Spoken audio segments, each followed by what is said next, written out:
गोवर्धन की जय। तो गोवर्धन अन्नकूट फेस्टिवल सभी लोग जानते ही उसके बारे में, अन्नकूट के बारे में। तो चलो आज गिरी गोवर्धन को ग्लोरीफाई करते हैं। गोवर्धन दो दो विराजमान है आज यहाँ पर। मेरा कोशिश था कि वो मैं लेके आऊं इंडिया से, लेकिन हुआ नहीं। पिछली बार आ गए थे बेटी के साथ में और चले भी गए थे। इस बार कुछ 3 महीने बाद में आएंगे तो वो थोड़े बोले नहीं नहीं। हो सकता है उनको भी थोड़ा एहसास हो गया कि भाई हम लोग भी कुछ करेंगे ऐसा। लास्ट टाइम हमने बोला था भेजो तो भेज दिया था उन्होंने। तो चलो कोई बात नहीं, मर्सी हम लोगों को इन्हीं गोवर्धन की मिल जाती है दो दो। तो मेरे पीछे सब दोहराएंगे। ओम नमो भगवते वासुदेवाय। ओम नमो भगवते वासुदेवाय। ओम नमो भगवते वासुदेवाय। नारायणं नमस्कृत्य नरं चैव नरोत्तमं देवीं सरस्वतीं व्यासं ततो जयमुदीरये। नष्टप्रायेषु भद्रेषु नित्यं भागवत सेवया भगवती उत्तम श्लोकेर भक्तिर्भवति नैष्टिकीम्। कृष्णाय वासुदेवाय देवकी नंदनाय च नंद गोपकुमाराय गोविंदाय नमो नमः। गोविंदाय नमो नमः। गोविंदाय नमो नमः। ग्रुप खोल लीजिए, मेरे पीछे दोहराइएगा, श्लोक्स पे जाएं। बीच बीच में कोई थोड़ा क्लिक भी कर लेना फोटोज, ताकि बाद में एक कोलैज बनाने में काम आता है। हरे कृष्ण। खोलिए, फर्स्ट वाला श्लोक है, मैंने अभी भेजे 3 4 कुछ। हंताय मद्रीर नहीं, हंताय मद्रीर्बल हरिदास वर्यो मद्रीर्बल यद्राम कृष्ण चरण स्पर्श प्रमोदः मानं तमोति सह गोगण योस्तयोर्यत् पानीय सूय वत्सकंदर कंदमूले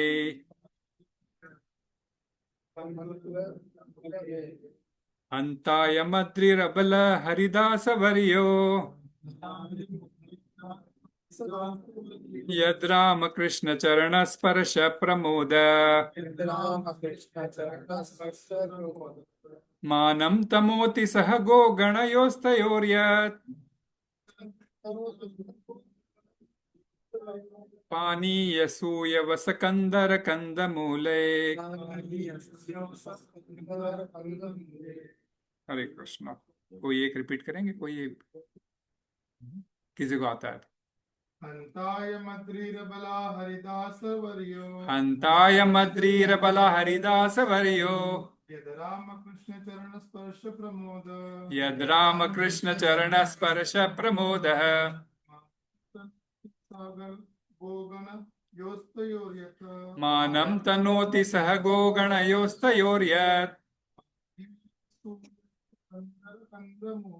पानीय सूर्यवस कंदर कंदमूले। Hare Krishna. Translation by AC Bhaktivedanta Swami Srila Prabhupada की जय। Repeat after me. Of all the devotees this Govardhana hill is the best. Oh my friends, this hill supplies Krishna and Balaram along with their cows and cowherd friends with all kinds of necessities, water for drinking, very soft grass, caves, fruits, flowers, and vegetables. In this way, the hill offers respects to the Lord, being touched by the lotus feet of Krishna and Balaram. Govardhana hill appears very jubilant. ये सुखदेव गोस्वामी भागवतम में बता रहे हरिदास वर्यो, बहुत important, Haridas वर्यो। Haridas का मतलब हरि का दास अर्थात भक्त, है ना। हम जब बोलते हैं ना प्रेम में गोपेश दास, तो हम क्या, कृष्ण के दास है। जीवेर स्वरूप होए कृष्णेरा नित्य दास, है ना। तो हरिदास कृष्ण के भक्त, और वर्यो का अर्थ है प्रथम श्रेणी का भक्त। वर्यो का अर्थ है प्रथम श्रेणी का भक्त, तो फर्स्ट क्लास डिवोटी। तो सभी भक्तों में यह गोवर्धन पर्वत सर्वश्रेष्ठ भक्त है। ये सुखदेव गोस्वामी बता रहे हैं परीक्षित महाराज को। ये कृष्ण और बलराम, राम कृष्ण वरियो, तो राम कृष्ण अर्थात यहाँ पे बलराम और कृष्ण को बताया जा रहा है। तो यद राम कृष्ण चरण स्पर्श प्रमोद, उनको जो है सो चरणों को आनंद देने के लिए, एवं उनको और उनके सारे जो मित्र सहगण है उन सबको आनंद देने के लिए, गायों को बछड़ों को इन सबको उनकी रेस्पेक्टिव चीजें प्रदान करने के लिए ना। तो काफी कुछ चीजें वहां पर ग्रो करती है, घास है, फ्रूट्स है, फूल है। तो ये सारे देने के लिए ये सारा जो है सो गोवर्धन प्रदान करता है, एवं उनके चलने के लिए पैरों को एकदम मुलायम सी ये भी करता है। अब हम चलते हैं तो हमको बहुत पत्थर चुभते हैं, परंतु कृष्ण और राम जब चलते थे, बलराम और कृष्ण, तब वो एकदम एकदम मुलायम सी घास गोवर्धन उगाता था, जिसके ऊपर कभी उनको कोई तकलीफ नहीं होती थी। एक और श्लोक है, बस एक बार रिपीट करते हैं।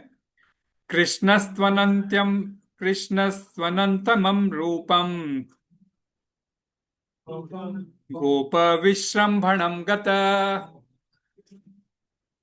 शैलो स्मृति भ्रुवन् भूरि बालिम् आदात् बृहद्वपु। बोलना है किसी को एक ही बार। कृष्णस्त्वनन्तमं रूपं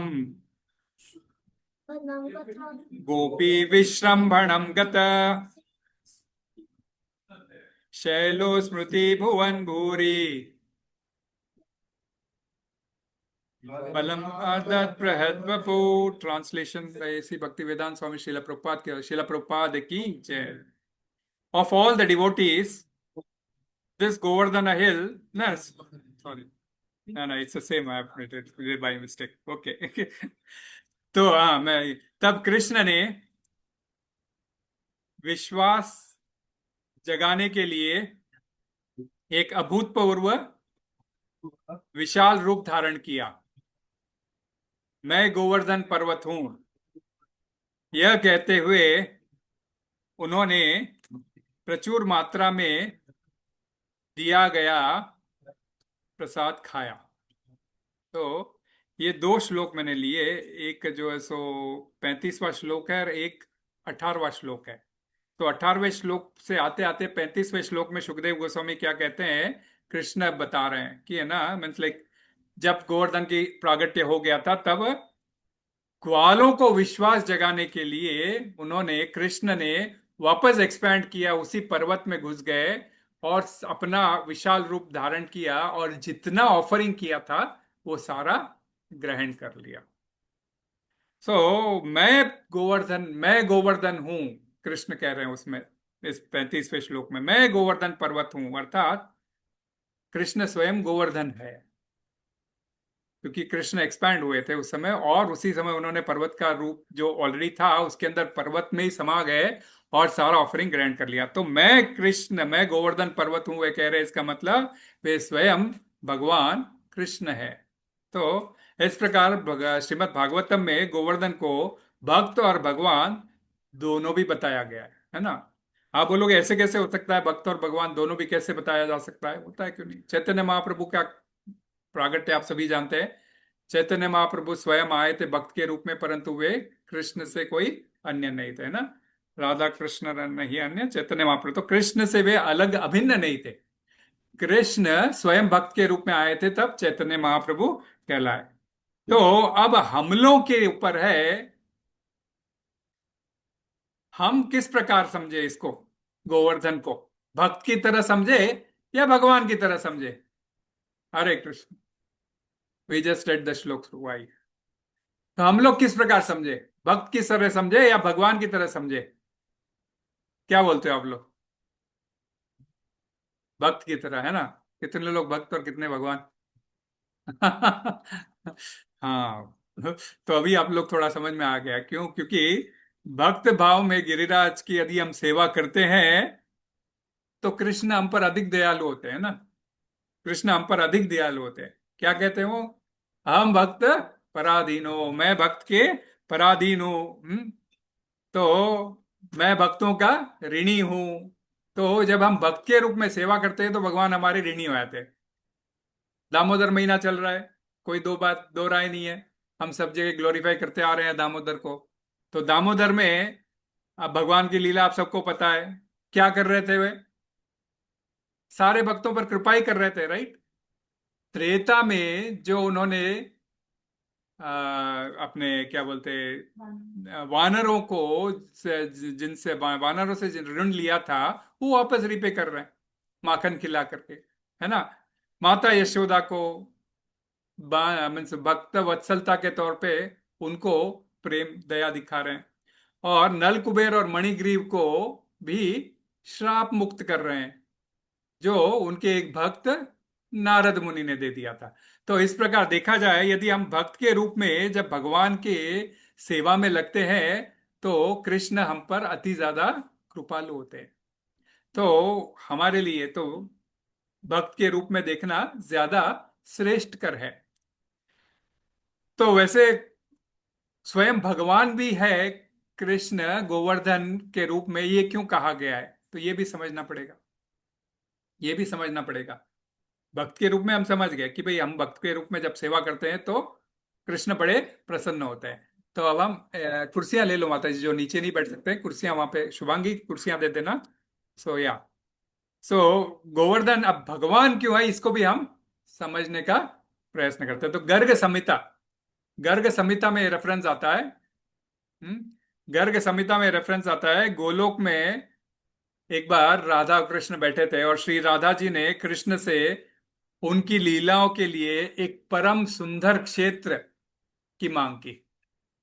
गोलोक में, ये मैं बता रहा हूं, ये ऊपर वाला जो चौकड़ है ना, उसके अंदर कृष्ण और राधा बैठे थे। तब राधा जी ने उनसे एक अपने लिए बेस्ट मीन्स कोई एक सुंदर सी जगह मांगी कृष्ण से। तो तब क्या था, कृष्ण ने तो पूरा करना ही था क्योंकि राधा मांग रही है। तो उनके हृदय से अचानक एक टुकड़ा निकला, उनके हृदय से एक पार्ट निकला। और वह देखते देखते बाहर निकल के, क्योंकि ज्वलंत रहता है, कृष्ण से निकल रहा है एकदम गतिशील, वो टुकड़ा निकला और देखते देखते वो एक पत्थर का रूप ले लिया। पत्थर का रूप ले लिया, बोलते उनके हृदय से एक अंश प्रकट हुआ और वो एक जो सो पत्थर का रूप ले लिया। पत्थर का रूप लेके कृष्ण उनको देख रहे हैं और वो पत्थर बढ़ते जा रहा है, बढ़ते जा रहा है, बढ़ते जा रहा है, बढ़ते ही जा रहा है। तो एक विशाल पर्वत का रूप उसने ले लिया गोलोक वृंदावन में। एक विशाल पर्वत का रूप ले लिया। तब कृष्ण उसको देख रहे थे, बोला, ऐसे इशारा किया, बस, कितना बढ़ेगा, बस कर। तो बेचारा एकदम जो है सो गोवर्धन जो बढ़ चुका था, काफी आकार में बड़ा हो गया था, कृष्ण के इशारे से देख के एकदम रुक गया। तो रुक गया तब और ये क्या हुआ था, ये पूरी लीला हुई थी गोलोक वृंदावन में। सो ये गोवर्धन पर्वत गोलोक वृंदावन में वहां पर प्रकट हुआ कृष्ण के हृदय से निकल करके। और राधा रानी और कृष्ण की एटर्नल लीलाओं में एवं राम कृष्ण के इटरनल लीलाओं में जो वहां पे वो करते हैं, उसके अंदर वह सहायक था। और उसके ऊपर काफी कुछ अच्छे से फल फूल और फ्लोरा फोना उसके जो था, काफी कुछ सुंदर सा था और वहां पे होते थे। तो ये तो गोलोक की लीला हुई। अब गोलोक की लीला धरती पर कैसे प्रकट हुआ, ये भी आपको समझना है ना? धरती पर कैसे प्रकट हुआ? तो धरती पर कृष्ण ने अनेक रूप लिए हैं ना, राइट फ्रॉम, हम दशावतार भी लेते हैं तो राइट फ्रॉम क्या बोलते हैं, मत्स्य अवतार से लाकर इवन कृष्ण के अवतार तक भी काफी, 7 अवतार ऑलरेडी ले चुके थे, 8वें अवतार थे कृष्ण का, दशावतार माने। वैसे भागवतम में टोटल 24 अवतारों का वर्णन है। तो अनेक अवतार कृष्ण लिए हैं, तो उन सब की प्लानिंग कृष्ण पहले से ही, क्योंकि सब कुछ करता था वही है, तो सब कुछ प्लानिंग पहले से करते। तो वे राधा रानी से कहते हैं एक बार, भाई मैं कुछ कुछ लीलाओं में चाहता हूं राधा रानी कि तुम भी मेरे साथ धरती पर चलो लीलाओं को करने के लिए।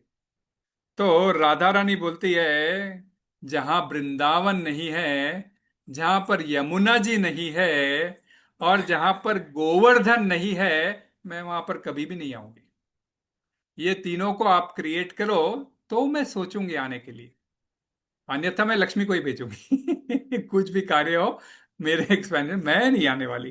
तो अब क्या करना था, कृष्णा ने अपने तरफ से प्लानिंग कर ली, लाइक कैसे कैसे, और उनको कुछ किसी टाइम में कैसे कैसे रूप लेना है, सब कृष्ण ने पहले से प्लानिंग कर ली। तो समय आया तो फिर उन्होंने कहा कि चिंता मत करो राधे, मैं समय समय पर सब चीजों को पहले से ही प्रकट कर दूंगा, तभी तुम आना, है ना। क्योंकि स्पेशली स्पेशली द्वापर युग की बात कर रहे थे, जब वह कृष्ण स्वयं आने वाले थे, तो राधा रानी को एक स्पेशल रोल निभाना था, उसके लिए उनको आमंत्रित करने के लिए, तो बोले मैं कर दूंगा इस प्रकार समय आने पर।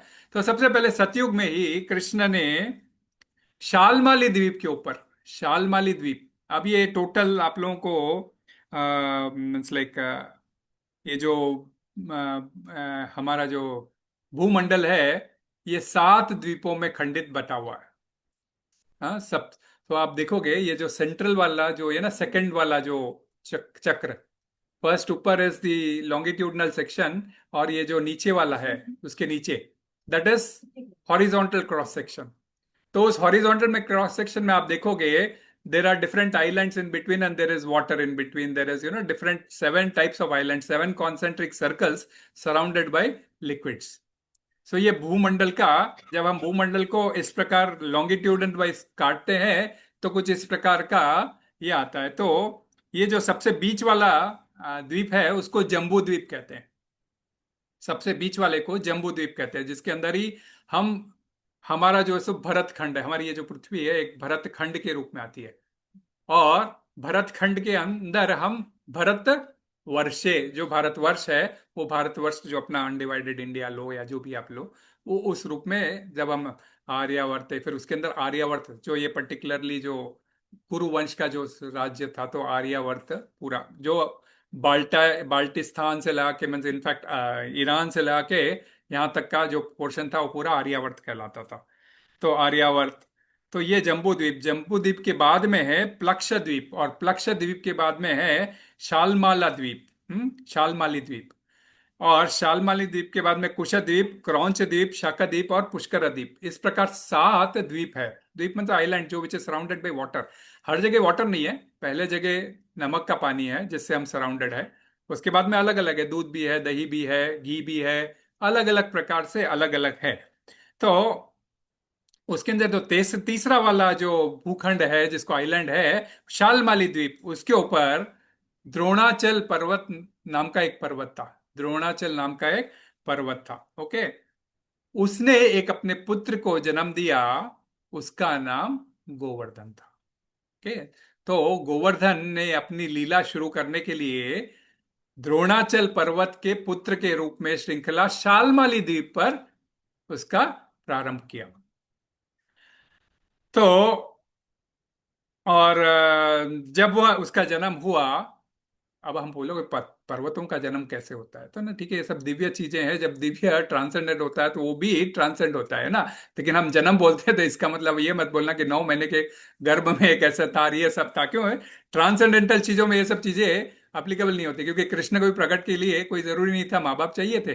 परंतु एक ये औपचारिकता निभाने के लिए वो पहले ही प्रकट हुए थे, उसके बाद में उनके हृदय से, उनके हृदय में प्रकट मीन्स लाइक, पहले वासुदेव के हृदय में एंट्री ली, फिर उनके हृदय से देवकी के हृदय में एंट्री ली, फिर जाके वे गर्भ के थ्रू प्रकट हुए। तो भगवान की लीलाएं बड़ी दिव्य होती है। तो उनका ये जो जब गोवर्धन का जन्म हुआ, तब अनेक पर्वत आए, सुमेरु पर्वत जो बीच में वो जो गोल्डन पहाड़ दिख रहा है, वो सुमेरु पर्वत है, जो जम्बू द्वीप में सबसे बीच में आता है। उसके दक्षिण की ओर हिमालय आते हैं। तो ये सुमेरु पर्वत है, और अनेक हिमालय पर्वत है, और अनेक पर्वत श्रृंखलाएं, सारे इसको मिलने आते हैं द्रोणाचल को, कि बधाई देने आते हैं। और इसी बहाने गोवर्धन का दर्शन भी करने आते हैं, क्योंकि सबको पता है गोवर्धन और कोई नहीं, कृष्ण से अभिन्न अंग है। आते हैं और उसके जन्म पे उसको गिरिराज कहकर उसकी उपाधि देते हैं, गिरिराज गोवर्धन। तो गिरियों में ये राजा है, अर्थात सारे पर्वतों में राजा। जबकि देखा जाए तो हम तो बोले हिमालय कितना बड़ा पर्वत है, परंतु गोवर्धन को क्यों राजा कहा जाता है? ये गोवर्धन राजा इसीलिए कहा जाता है क्योंकि ये राजा जो अखिल कोटि ब्रह्मांड के राजा है, कृष्ण उन्हीं का अंश है। और ये आगे चल के उसके लीलाओं के बारे ये करेंगे, तो ये उनसे अभिन्न नहीं है भगवान से, इसीलिए उनको गिरिराज की उपाधि से सुसज्जित किया। तो हुआ ऐसा था कि फिर वहां से ये अपने जम्बूद्वीप में आया कैसे, तो एक बार ऋषि पुलस्त, तो ये तो हो गया सतयुग में। ऋषि पुलस्त्य जो कि जब त्रेता में एक बार तीर्थाटन के लिए निकले थे, तब ये शालमाली द्वीप पर भी गए थे। हम तो इंटर द्वीप तो जा नहीं सकते, ठीक है, हमारे कॉन्टिनेंट के अंदर ही हम जो है सो फ्लाइट से चले आते हैं। उस जमाने में भी उनके पास पुष्पक विमान था। तो ये ऋषि पुलस्त कौन थे? रावण के पिताजी, है ना, रावण के पिताजी। तो रावण के पिताजी द्रोणाचल पर्वत गए। जब तीर्थाटन के लिए गए थे तो द्रोणाचल पर्वत का भी दर्शन किया, और वहां पे गोवर्धन भी आया था, उनका भी दर्शन किया। और उन्होंने बोला कि भाई इस गोवर्धन को हमें दे दो, हम इसे जम्बू द्वीप पर एक पुण्य क्षेत्र है काशी, काशी पर ले जाके हम इसको विराजमान कर देंगे। तो काशी महादेव की नगरी है और हम लोग महादेव के उपासक है, तो काशी पर ले जाके हम इस गोवर्धन पर्वत को हम विराजमान करेंगे, तो उससे ज्यादा पुण्य सबको मिलेगा, सबको जो है सो उसका ये मिलेगा, स्वीकृति बोलते हैं ना, तो सबको वो स्वीकृति मिलेगी।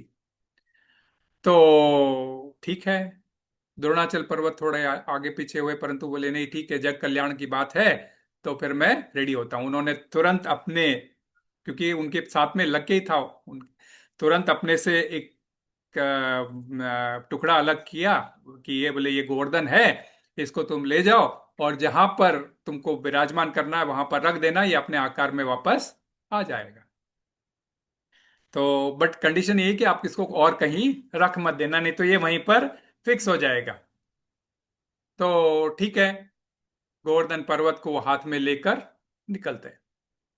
जब लेकर निकल रहे होते हैं तो हम हिमालय के रास्ते से वे आते हैं, और उनको वाया, अब हम प्रदेश वाइज देखा जाए तो यूपी होते हुए उनको काशी जाना था, जो भी यूपी में है। तो हिमालय के रास्ते से आ रहे थे, तो रास्ते में वृंदावन आ गया। वृंदावन का प्रागट्य हो गया था, कृष्ण ने ऑलरेडी पहले ही कर दिया था। इवन राम के जमाने में वृंदावन था, है ना, ये गोवर्धन पर्वत जब भी था, जब क्योंकि हनुमान जी एक बार लाने आते हैं तो उस समय भी उसका रेफरेंस आता है। तो उस समय आ गया था, तो ये तो कृष्ण से अभिन्न नहीं है, तो बोले मेरी वृंदावन नगरी आ गई है, तो मेरे आराध्य कृष्ण यहाँ आएंगे, उनकी सेवा में मुझे लगना है, तो काशी जाके मैं क्या करूंगा? ये महादेव की सेवा में मुझे ले जा रहे हैं, परंतु मुझे करना कृष्ण की सेवा है, तो ये मैं वहां जाके क्या करूंगा? उन्होंने तुरंत, योगी तो है ये योगेश्वर तथा यत्र योगेश्वर कृष्णो तत्र पार्थो, था ना, यत्र योगेश्वर, योगेश्वर तो है ही है, सभी प्रकार की सिद्धि तो उनके पास थी, है ना, आठों। हाँ, हम हनुमान जी को भी बोलते हैं ना अष्ट सिद्धि नव निधि के दाता, तो अष्ट सिद्धि तो थी। उन्होंने तुरंत जो है सो कृष्ण ने ये सिद्धि भी की थी, जब तृणावर्त का उन्होंने रूप लिया था, तो अचानक तृण पहले तो हल्के हो गए, तृणावर्त को लेके ऊपर तक आकाश तक चले गए, फिर बाद में अपना वजन बढ़ा दिया कि तृणावर्त को लेके नीचे गिरे, है ना। तो वैसे ये पर्वत अपना वजन बढ़ाने लग गया, जैसे ही उन्होंने वृंदावन को देखा, अपना वजन बढ़ाने लग गए। तो पुलस्त को हाथ में बर्दाश्त के बाहर हो गया था ये वजन, कि भाई मुझे ये लेके नहीं, चल नहीं पा रहा हूं, मैं क्या करूं क्या करूं, वो सोच में पड़ गए। भाई बहुत ज्यादा हाथ दुखने लग गया मेरा, तो अब ऐसा कहकर उन्होंने एक बार नीचे रख दिया। अब नीचे रख दिया, बस ठीक है, हो गया। गोवर्धन अपना विस्तार करना प्रारंभ कर दिया, और उनको रियलाइज हुआ अरे मैंने ये क्या कर दिया, और पुलस्त को एकदम रियलाइज हुआ। वो बहुत उठाने की कोशिश की, लेकिन वह तो जड़ जमा लिया अपने, गोवर्धन गिरिराज के रूप में अपना पूरा आकार पूरा विस्तारित कर दिए, ब्रजमंडल की परिक्रमा। तो अब इतना आकार बढ़ा दिए कि उनको अब बर्दाश्त के बाहर हो गया। तो बहुत रिक्वेस्ट की, उनसे मन्नतें मांगी, भाई तुझे यहाँ नहीं काशी चलना था, ये था। गोवर्धन बोलते अब मैं तो यहाँ विराजमान हो गया, अब मैं तो चल नहीं सकता, अब आप जाइए। तो बहुत मिन्नतें करने के बाद में जब गोवर्धन सुनते नहीं है, तब पुलस्त उनको श्राप देते हैं ना। कभी कभी होता है देखो, कई बार ये ऋषि मुनि भी, है ना, क्योंकि जब अहंकार जब चढ़ जाता है तो कभी कभी है ना वो, तो श्राप देते, क्या बोलते हैं कि जा तू मेरे मेरे हाथ में था, मैंने तुझे नीचे रखती, इतना बड़ा हो गया, तू हर वर्ष बोले एक राई के दाने की तरह तू कम होता जाएगा, राई के दाने की तरह तेरा हाइट कम होते रहेगा सदियों से, ऐसा कहकर श्राप देते हैं। तो एस्टिमेशंस शास्त्र और बताते हैं, आचार्य और बताते हैं कि कलयुग के 10,000 साल पूरे हो जब तक गोवर्धन का अस्तित्व रहेगा, उसके बाद गोवर्धन अपनी लीला समाप्त कर कर गोलोक वृंदावन वापस लौट जाएगा। तो एक कलयुग के 10,000, अभी तो 500 साल ही हुए, सॉरी सॉरी 500 नहीं, अपनी तो मीन्स लाइक 3,000 कुछ साल हुए हैं, 5,000, हाँ 5,000, 3,000 प्लस 2,000 अभी के, परन 5,000 साल हुए कलयुग के, और 5,000 साल बाकी है, और 5,000 साल बाकी है गोवर्धन को लुप्त होने के लिए। तो गोवर्धन का आकार कितना था जब उन्होंने जब अपना आकार लिया था, तो क्या 64 माइल लंबा, 64 माइल लंबा, बोल तो 103 फीट लंबा, और नहीं नहीं लंबा, किलोमीटर लंबा, और चौड़ा था 40 माइल,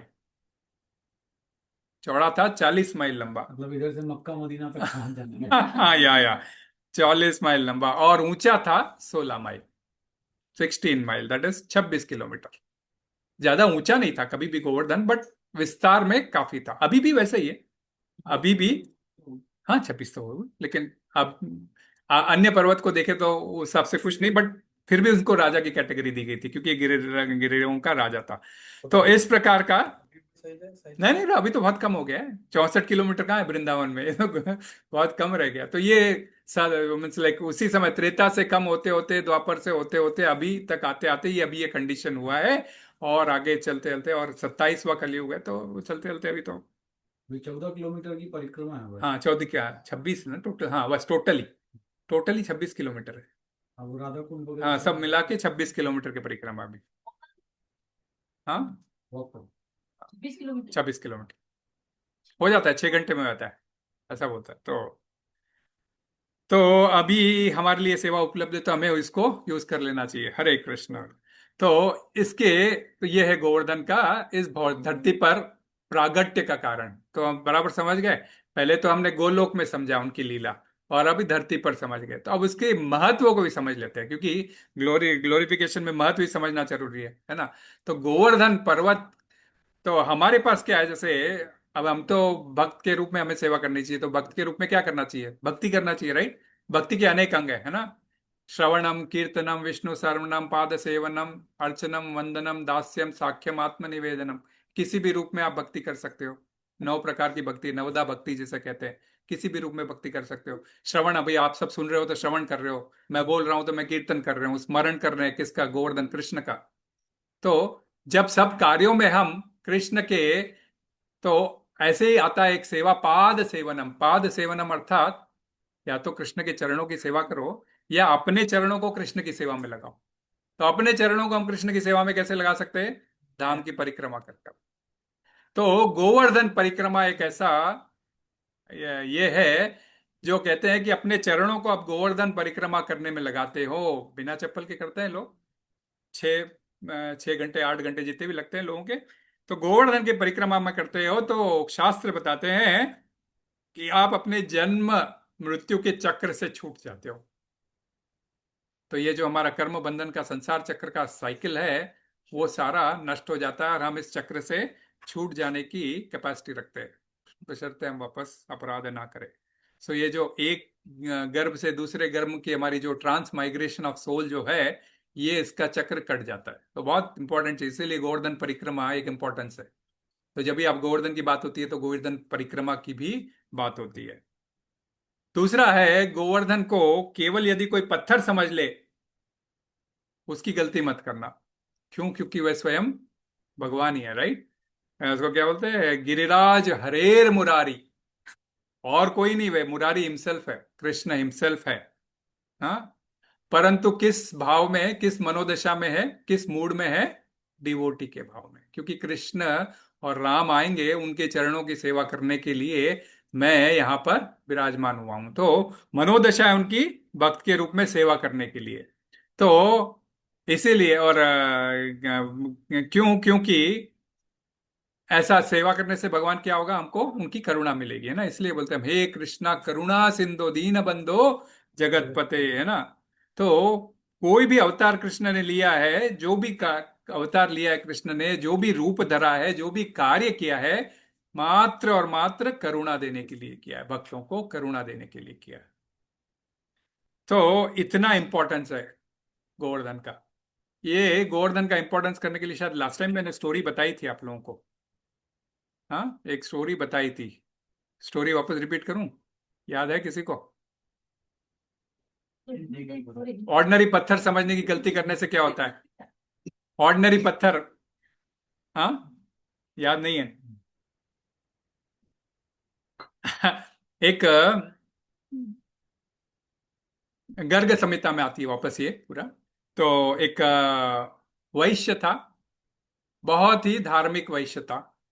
उसका पुत्र हुआ इक्वली ऑपोजिट अधार्मिक, इक्वली ऑपोजिट अधार्मिक। तो जैसे पिता भगवान की भक्ति में और लगा रहता था, और पुत्र जो है सो सारा दिन नशे की हालत में इधर उधर घूमना, हाँ, जो देखो स्त्री उसके साथ व्यभिचार करना, और जिसको देखो उसको धोखा देना। तो वैश्य है, वैश्य में बिजनेस करने का टैक्टिक होता है, परंतु ये धोखा करने का ही डिसाइड करता था, जिससे देखो धोखा करने के लिए ढूंढता रहता था। तो पिता ने बहुत समझाने की कोशिश की, अरे धोखा मत दे, बहुत मुश्किल हो जाएगा। पिता ने समझाने की कोशिश की, चलो समझाते समझाते चलो ठीक है सुधर जाएगा। लेकिन होता क्या था, पिता और माता बहुत पेस्टर करते थे, तो उनको जहर दे के मार दिया। न रहेगी बांस न बजेगी बांसुरी, बोले मुझे बोलने वाला कोई नहीं रहेगा। पिता माता को जहर दे के मार दिया। अरे लोग आजू बाजू वाले रिश्तेदार थे, बोले रे ये पिता माता मर गए, उनको उनको क्या पता इसी ने मार दिया। उस जमाने में कोई पुलिस और ये सब नहीं होते थे। तो उन्होंने सोचा इसकी शादी कर देते हैं, जेंटलमैन बना देते हैं ना, शादी कर देते हैं, तो एटलीस्ट पत्नी आएगी उसकी देख रेख कर लेगी, तो शादी कर देते हैं। तो पत्नी आती है, पत्नी भी समझ जाती है, पत्नी के सामने भी रोज पी के आता है, नाटक करता है, झगड़े करता है। तो पत्नी ने भी बहुत मेंड करने की कोशिश की, भाई तुम ये मत करो, अच्छे संस्कारों में रहो, ये वो। तो पत्नी से भी तंग आ गया, तो पत्नी से भी तंग आ गया, और उसने पत्नी को भी मार डाला, और जितने घर में गहने थे सब लेके चला गया। और उसको व्यभिचार की आदत थी, बाहर की स्त्रियों के पास चला गया। तो बाहर की स्त्रियां भी कब तक एंटरटेन करती है, जब तक आपके पास धन है। धन खत्म होते ही वह भी उनको भगाने लगी, तो इसको इतना गुस्सा आ गया, उस वेश्या को भी मार डाला, और उसका धन भी लूट के चला गया। तो ये उसकी एक रोज की आदत हो गई थी, जिसको देखो मार देना, और जिसको देखो लूट लेना, और सारा अपना, अपनी जो मर्जी में आए अपनी वासना जो है वो पूरी करना। तो इस प्रकार उसको पता नहीं चला कि वो क्या कर रहा है अपने लिए। इतने पाप इकट्ठा करके वो अपनी जीवन कितना नरक में बनाने वाला है, उसको जरा भी अंदाजा नहीं था, है ना। कभी कभी कभी क्या होता है कि किसी किसी को समझ में भी नहीं आता। हम कभी कभी बोलते हैं ना, भाई ऐसा मत कर बहुत तड़पेगा तो, है ना। तो उसको अंदाजा नहीं था कि वो किस प्रकार की तड़पन में तड़पेगा। तो हम सब अभी जो दामोदर चल रहा है ना। तो दामोदर चल रहा है, तो उसके अंदर भी क्या था, नलकुबेर और मणिग्रीव क्या कर रहे थे, नशे की हालत में सरोवर में, गंगा में, सेम अपने मंदाकिनी सरोवर में, जो कि कैलाश में है, वहां पर स्नान कर रहे थे नग्न होकर, है ना। उनको और नशे की हालत में, तो उनको खुद को कुछ पता नहीं रहता है, क्योंकि जो चीज नहीं करना चाहिए वो कर रहे थे। तो वैसे ही हम लोगों से भी बहुत बार ऐसे गलती होती है ना। शिला प्रभुपाद इनफैक्ट एक बार बोलते हैं कि, नहीं शिला प्रभुपाद नहीं, अपने गोपाल कृष्ण गोस्वामी महाराज कहते हैं कि हम भी कैलाश में ही रह रहे हैं। कैसे? क्योंकि ये जो भूमंडल है, ये जो है सो इसके रखवाली कौन करता है? दुर्गा जी करती है ना, क्योंकि जेलर है, हम उनको माँ बोलते हैं। क्यों? ये पूरे ब्रह्मांड की माँ वही है। उनके पति होने के नाते शिव जी वे हमारे पिता हुए, पिता तुल्य हुए, है ना। तो इसीलिए उन्हीं के प्रदेश में हम रह रहे हैं, क्योंकि ये पूरा दुर्ग उन्हीं का है। वैसे ओके, कृष्ण इनके मालिक है, बट है इंचार्ज के रूप में माता पिता अभी कौन है? दुर्गा और शिव जी, और उन्हीं के इसमें हम रह रहे हैं। और हमसे भी कई बार ऐसा जाने अनजाने में इसी धरती में गलतियां होती रहती है, जैसे मणि नीलकुबेर और मणिग्रीव ने किए थे। तो हमें भी बड़ा सतर्क रहना चाहिए कि क्या होता है। उनको तो कृष्ण ने उद्धार कर दिया। वो लोग नील मणिग्रीव और नलकुबेर से वो लोग स्निग्ध कंठ और मुग्ध कंठ हो गए थे। बोल तो उनके कीर्तन करने वाले, उनकी कथाएं करने वाले हो गए थे। हाँ, उनकी कथाएं करने वाले हो गए थे। परंतु हमें वैसा चांस मिलेगा नहीं मिलेगा पता नहीं। तो कभी कभी ठीक है, हम तो कभी ऐसा लाइक उतना व्यभिचार नहीं, बट लाइक उतना पाप हम शायद नहीं करें, परंतु हमें एक अंदाजा रहना चाहिए कि करने से क्या होता है। तो वापस उस वैश्य की स्टोरी पे आते हैं। वैश्य ने ऐसा करते करते उसको पता नहीं उसने कितना सिन खड़ा कर लिया। तो एक दिन क्या हुआ कि वह शिकार कर रहा था, कि शिकार करके जानवर को मारूंगा और खा जाऊंगा। तो शिकार करते करते जंगल में जब शिकार करने जंगल में जा रहा था, तो ऐसे जाते आते उसने क्या किया कि अचानक से उसने एक कोई सांप के ऊपर पैर रख दिया। जैसे ही सांप के ऊपर पैर रखा तो सांप ने उसको डस लिया और वह वहीं पे प्राण उसने छोड़ दिए। प्राण छोड़ते तो हम सभी आते, यमदूत आते हैं। यमदूत आके उसको पहले तो कोड़ों से मारते हुए लेके गए, है ना। कोई कोई पापी आत्मा रहता है तो कैसे है ना, एकदम वो लेके आते हैं अपने वज्र वगैरह, उससे मारते हुए ले जाते हैं, ऐसा बताया जा रहा है। तो लेके गए और उनको एक मनवंतर तक उन्होंने पहले ऐसे नरक में रखा जहां पर रोज उसको एक लोहे की शिला के साथ में आलिंगन किया जाता था। तो लोहे की जलती हुई शिला, the molten iron, woman in fact, in the shape of woman. Why? Because people who do vyabhichar, there is one of the narka which we discussed in our Bhagavad Gita classes also, that they will be given a molten woman treatment in that particular narka. तो एक मनवंतर तक, मनवंतर कोई छोटा हिस्सा नहीं है।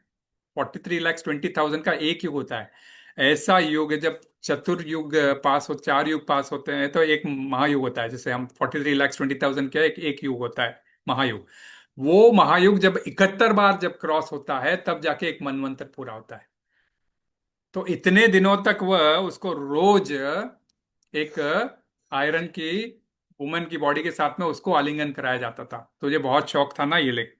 उसके बाद में वो होने के बाद में यमराज ने उसको 84 लाख योनियों से गुजरने वाले अनेक 8.4 मिलियन हेल्थ है ऐसा बोलते हैं, हाँ।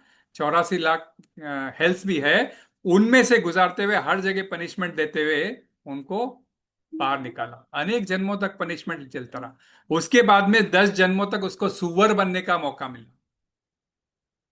सुअर बन के मल मूत्र जो खाता है उसको तो आनंद लगता है, परंतु हर 10 के 10 जन्मों में वो साधारण मौत नहीं मरा, किसी न किसी ने उसको मारा। उसके पश्चात उसको शेर का जन्म, 100 100 शेर का जन्म मिला। 100 टाइम्स लायन का जन्म। And every time he was शिकार किया गया था, किसी न किसी राजा के थ्रू, किसी न किसी के थ्रू। उसके बाद वहीं नहीं रुका। उसके बाद करीब 100 बार ऊंट बना, करीब 100 बार भैंस बना, और कई करीब करीब हर इसमें उसको नेचुरल डेथ नहीं मिला। हर बार उसको कहीं ना कहीं मारा ही जाता था। अंत में ऐसा करते करते करते करते उसको द्वापर युग में आते आते एक इंसान का रूप मिला, है ना, कई योनियों में क्रॉस करने के बाद में। और वह भी हैवान के रूप में, साधारण इंसान नहीं, मनुष्य के रूप में नहीं। हैवान जो बोलते हैं ना, उसको क्या बोलते हैं, लाइक कैनिबल, क्या बोलते हैं उसको, हैवान ही बोलते हैं ना। नरभक्षी। हाँ, नरभक्षी, कैनिबल मॉन्स्टर जो बोलते हैं ना, नरभक्षी के रूप में, कि भाई नरों को खा जाना। तो उस प्रकार का मनुष्य का रूप मिला। और तो जब जब मनुष्य मिलता था तो वो खा जाता था और कई दिनों तक भूखा रहता था। एक बार ऐसा भूखा प्यासा कई दिन मिल गए तो कोई उसके इलाके में जाता ही नहीं था, और जाता था तो भाई यहाँ नरभक्षी रहता है, जा बच के रहो उससे, ऐसा करके जाते ही नहीं थे। तो भूखा प्यासा राजस्थान के जंगलों से होते हुए एक दिन वृंदावन आ गया। राजस्थान के रेतियों से निकलते हुए खूब प्यासा तपता हुआ वृंदावन आया। वृंदावन में आकर उसको वहां पर ये यमुना जी दिखी। बोले पानी पी लेता हूँ पहले तो। बोले बहुत प्यासा हूँ, चल के आया हूँ, पानी पी लेता हूँ। तो पानी पीने के लिए यमुना जी के पास गया तो सारे गोप ने देखा, बड़ा ही भयानक दिखने वाला। 3 3 मुंह, 6 6 कान, हाँ, 3 3 ऐसा जबान बाहर निकली हुई, और 6 6 आंखें, 12 12 हाथ, और ये ऐसा ऐसा अजीब से बेढंगे रूप का ये नरभक्षी था। तो ये ग्वाल बाल समझ गए, अरे बोले ये वापस बोले कंस ने कुछ एक और खिलौना भेज दिया है दिखता है, ये कृष्ण और अपने राम के पीछे आएगा दिखता। वो ढोल नगाड़े बजाते हुए आवाजें करते हुए उनको, क्योंकि एकदम जोर से आवाज करेंगे करेंगे तो वो भी सोचेगा अरे कितने लोग आ रहे हैं, ऐसा कर कर वो भी, हालांकि उनको उसको डरना नहीं था, लेकिन वो घबरा गया इतनी शोरों से कि वो वापस छोड़ के जंगल में चला गया, वृंदावन से निकल के आगे जंगल है, रणथंबोर के जंगल है ना वहां पर, शायद वहां चला गया। तो वहां के जंगलों में चला के वहां क्या के ये बैठा था। तो बड़ा ही, तो ये उसी समय क्या हुआ था, उसी समय विजय नाम का एक ब्राह्मण गोवर्धन आया था। गोवर्धन में क्यों आया था? अपने पिता का श्राद्ध, ऋण मोचन कुंड के नाम से एक वहां कुंड है जहां पर ये जो गया जी में श्राद्ध होता है ना, वैसा ऋण मोचन कुंड के अंदर जो वृंदावन में है वहां पर भी ये श्राद्ध का होता है। साउथ में जाओ वहां पर भी होता है ना, अपने अपने स्टेट में कई जगह एक एक ऐसा एक बना हुआ है, जैसे नासिक में है, त्र्यंबकेश्वर जाते हैं लोग, है ना, तो अलग अलग जगह है। तो यहाँ पर ऋण मोचन कुंड के अंदर वो अपने कुछ माता पिता का श्राद्ध के हिसाब से वहां आया था, कुछ तर्पण अर्पण करके ब्राह्मणों को दक्षिणा वगैरह दे के, खाना वाना खिला के, दक्षिणा वगैरह दे के वह निकल रहा था। तो जाते जाते एक संत ने उसको देखा, बोले तू जा रहा है, ठीक है, ये शिला पकड़, बोले तेरे काम आए। क्या उठाया उन्होंने? गोवर्धन उठाया। गोवर्धन हम उठा नहीं सकते, जब भी हम वृंदावन जाएंगे ना, कभी हम अपने हाथों से कभी भी शिला को नहीं उठाना, कभी भी नहीं उठाना। यदि कोई साधु या गुरु या कोई अपने को उठा के देता है तो फिर बिल्कुल आप ले सकते हो, उसमें कोई हर्ज नहीं है, परंतु कंडीशन है। तो कोई भी देते हैं और वो उनको लगेगा तो ही देंगे, नहीं तो नहीं, क्योंकि वो भी जानते हैं कृष्ण को उठा के मैं किसी और जगह भेज रहा हूं। तो वो जानेंगे कि ये इसका देख रेख करने वाला है, इसको पूरा भक्ति भाव से पूजने वाला है, तो ही उनको देंगे। अब कई लोग ऐसे ही उठा के लाते हैं, बहुत बड़ा अपराध करते हैं, बहुत बड़ा अपराध करते हैं। कभी भी गिरिराज गोवर्धन को ऐसे उठा के लाया नहीं जाता। तो उसने उनको दे दिया, साधु ने उनको। अब साधु के रूप में कृष्ण थे कौन थे ये सब बाद में पता चलता है, परंतु उसने दे दिया। और वो लेके निकला तो बराबर उसी जंगलों से होके निकला जहां पर ये बैठा था नरभक्षी। तो नरभक्षी जब बैठा था उसने देखा दूर से एक आ रहा है, आज तो मानव आ रहा है, बोले आज तो इसको मैं खा जाऊंगा। तो जैसे ही वो पास में आया तब वो एकदम ऐसा बाहर सामने आ गया कि भाई अब तो खाने के लिए। अब ये देख के एकदम घबरा गया, ऐसे नरभक्षी को देख के घबरा गया, उसको कुछ भी नहीं सूझा कि करूं क्या मैं, कैसे भागूं, तो ये तो बड़ा मेरे को पकड़ के कर जाए, खा जाएगा, ये कर जाएगा। उसको कुछ सूझा नहीं, अचानक उसने अपने बैग में हाथ डाला, उसको पत्थर आया हाथ में, उस पत्थर को लेके उसने गोवर्धन पे वो उस गोवर्धन शिला को लेके उसके ऊपर मार फेंका। तो जैसी मार फेंका, तो जैसी गोवर्धन शिला ने उसको टच किया, एकदम से प्रकाश का जैसे हुआ, चमत्कार के रूप में उसका शरीर एकदम चमकीला होने लगा, और वो जो स्वरा नरभक्षीपन था एकदम चला गया, और एकदम वो दिव्य विभूति की तरह एकदम जैसे चार चतुर्भुज के हाथ के रूप वाले नारायण स्वरूप में आ गया। और उसकी सायुज्य मुक्ति हो गई, बोलते भगवान के जैसे दिखने वाला होके वो एकदम फ्री हो गया। तो अनेक जन्मों से जो ऐसे यातना काट रहा था, मात्र गोवर्धन की शिला छूने से, टच करने से उसका ये हो गया। तो वो साधु ने तो उसको ये बोला कि तेरी रक्षा होगी, इसीलिए गोवर्धन शिला उसको दी, और वो गोवर्धन शिला उसको मारता है और उसका उद्धार हो जाता है। तो बहुत कृपा होती है गोवर्धन की, हम थोड़ी सी भी सेवा कर लेते हैं तो जब भी जाते हैं तो गोवर्धन परिक्रमा, यदि आप पैदल नहीं जा सको तो लेकिन रिक्शे में जाना करना। तो हम रिक्शे में करके आए, तो क्योंकि समय नहीं था, हम लोग 3 दिन के लिए गए थे, इस बार जरूर जाएंगे, तो हमारी तो इच्छा है कि पैदल ही जाएंगे। तो जैसे ही हो सकता है उनको जरूर सेवा करो, उसकी चिंता मत करो आप, हो जाता है, लेकिन हो जाता है, भगवान से प्रार्थना करो बस, आपका कब हो जाता है ऐसा, अगर प्रार्थना करके निकलते हैं और उनके ऊपर छोड़ते हैं तो हमारी वो हो जाती है। तो हमारा भी इसी प्रकार की ये ऐसा ही कुछ हम लोग सोच सकते हैं, क्योंकि हमारे से भी कई पाप होते हैं ना, तो जन्म मृत्यु के चक्र से छूटना है, तो ये एक बहुत अच्छा कार्य हमारे हाथों में, हम जो कर सकते हैं।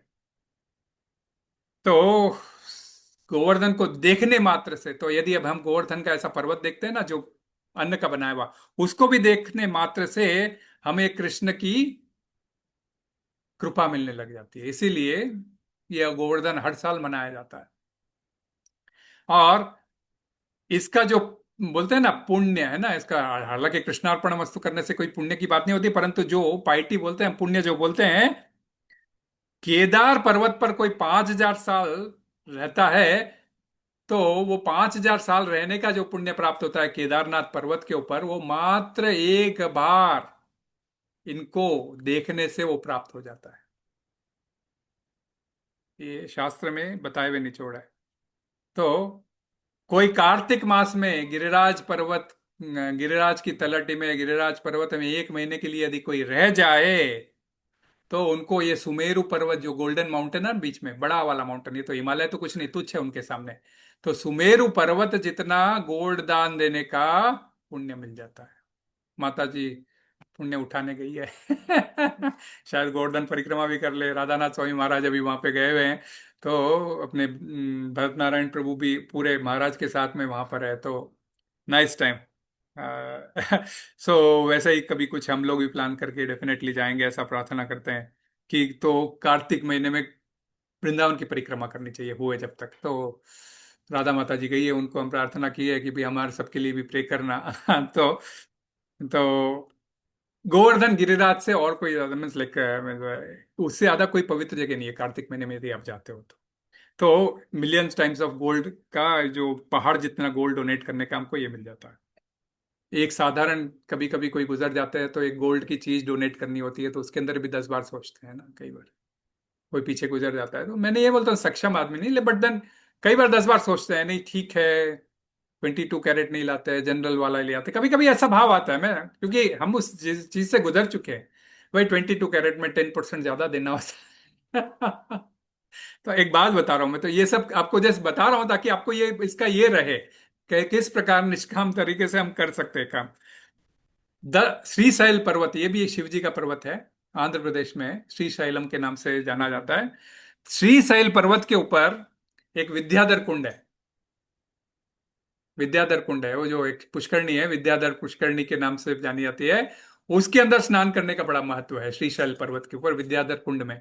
तो उस कुंड में 10,000 साल, ये बार 10,000 बार स्नान करने का जो पुण्य मिलता है, वो मात्र गोवर्धन में कोई भी कुंड में एक बार कर लेने से मिल जाता है। गोवर्धन में अनेक कुंड है, उसके अंदर स्नान करने से 10,000 सालों तक स्नान करने का पुण्य हमको केवल यहाँ प्राप्त हो जाता है। तो इस प्रकार ये है। और एक है कि वहां पर गोविंद कुंड में कोई नहाता है तो उनको गोविंद के फीचर्स डेफिनेटली प्राप्त करने का चांस मिलता है। गोविंद कुंड है वहां पर। गोविंद कुंड कैसा बना हम स्टोरी में पता चल जाएगा।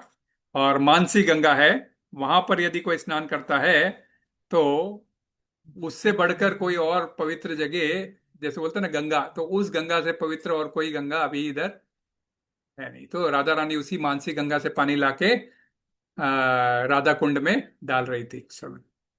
तो बड़ा ही ये ऐसा ये है, तो ये इतना इसके इम्पोर्टेंस है। तो इम्पोर्टेंस भी हमको समझना बहुत जरूरी है, कई बार है ना, इम्पोर्टेंस भी इसके अंदर हमको समझना जरूरी है। जब हम गोवर्धन की लीलाएं कर सुनते हैं, ये करते हैं, तो उसका इम्पोर्टेंस क्या है ये समझना चाहिए।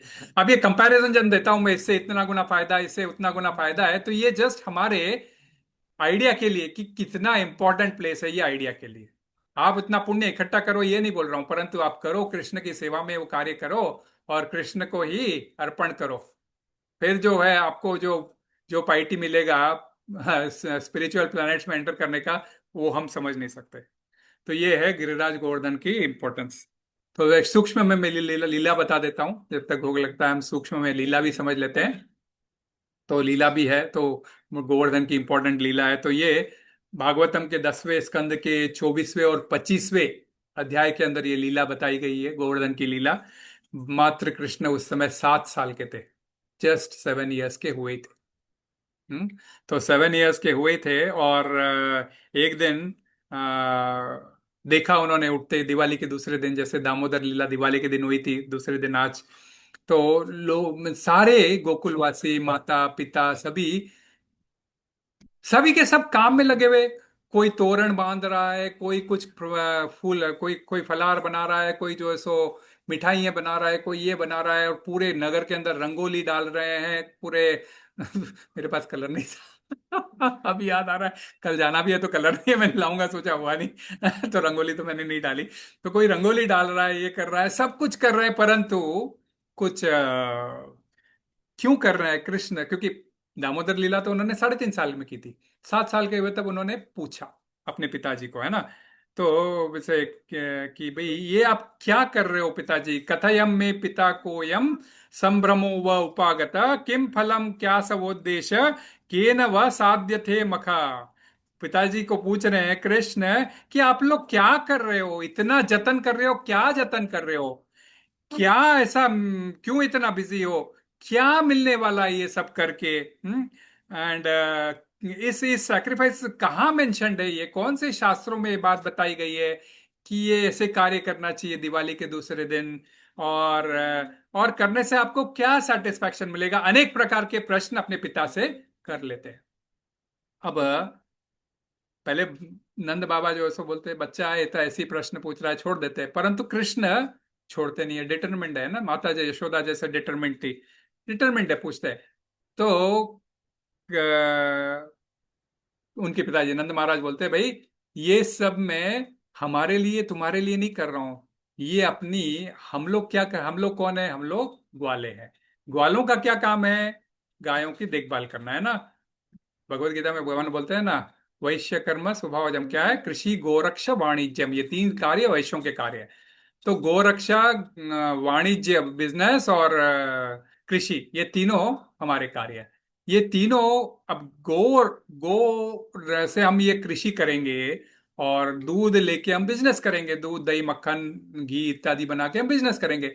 तो इसके लिए हमें गाय को, हमारी तरह रोटी थोड़ी खाती है गाय, गाय को चारा चाहिए ना, मीन्स लाइक गाय को चारा चाहिए। चारा वर्षा आने पे प्राप्त होता है, और वर्षा आने के लिए हमें इंद्र को प्रसन्न करना होता है। इस प्रकार उसको आंसर देते में ना कि, तो ये इसीलिए हम लोगों ने परिपाटी बना ली है कि जैसे ये होता है, तो ये इंद्र की पूजा कर कर हम इंद्र को धन्यवाद अर्पण करना चाहते हैं, ग्रेटिट्यूड। तो इंद्र को धन्यवाद अर्पण, तो कृष्ण मन में सोचते हैं कि आगे चल के मैं अर्जुन को भगवत गीता का उपदेश देने वाला हूँ। मन बनावो मद भक्तो मध्याजी माम नमस्करो मामे वैश्यसि सत्यम ते प्रति जानी दिवस में। हाँ, तुम मेरे भक्त बनो, मुझे प्रणाम करो। हाँ और जो है सो हम सर्वस्य प्रभो मत्ता सर्व प्रवर्तत इति मत्वा भजन्ते माम बुधा भाव समन्विता। मैं ही जो है सो सर्वस्य हूँ। हाँ, सारा क्रिएशन मुझसे ही आया है।